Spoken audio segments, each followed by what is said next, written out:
Polavaram project authority కానీ, లేకపోతే CWC కానీ, లేకపోతే గోదావరి రివర్ మేనేజ్మెంట్ బోర్డు కానీ ఆల్రెడీ ఏమేమైతే మా ఫిర్యాదుల మీద అభ్యంతరాలు చెప్పాలనో పూర్తి స్థాయిలో అభ్యంతరాలు చెప్పినాయి. కేంద్ర ప్రభుత్వ పరిధిలో ఉన్న సంస్థలే ఆ ప్రాజెక్టుకు సంబంధించిన అన్ని రకాల అభ్యంతరాలను వాళ్ళు లేవనెత్తిండ్రు.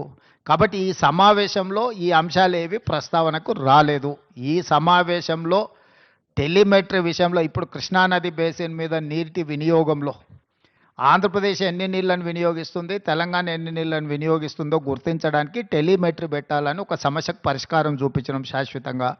రెండవది, శ్రీశైలం ప్రాజెక్టు డ్యామ్ డ్యామేజ్ అయింది, దీన్ని తక్షణమే రిపేర్లు చేయాలని ఎన్డీఎస్ఏతో సహా మిగతా సంస్థలు ఇచ్చిన వాటిని ఆ డ్యామ్ని నిర్వహించాల్సిన బాధ్యత ఆంధ్రప్రదేశ్ పరిధిలో ఉంది. వాళ్ళు వాటిని అన్ని రకాలుగా ఏవైతే సమస్యలను పరిష్కరించడానికి వాళ్ళు ముందుకు వచ్చిండ్రు.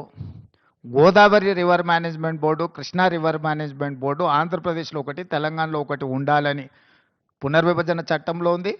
2020 అపెక్స్ కౌన్సిల్ మీటింగ్లో కూడా నిర్ణయం జరిగింది. దాన్ని అమలు చేయాలనుకున్నాం. ఇప్పుడు మీరు చెప్పే అన్ని అంశాలు, నీళ్లు కానీ, కొత్త ప్రాజెక్టులు కానీ, లేకపోతే ఇతర ఏ ప్రాజెక్టులు అన్నీ కూడా అధికారులు ఇంజనీర్ల కమిటీ ముందల ప్రస్తావనకు వస్తే అక్కడ చర్చించిన తర్వాత అక్కడి నుంచి పైకి వస్తాయి. అన్నీ ఉంటాయి, ఎన్ని ఉన్నాయో.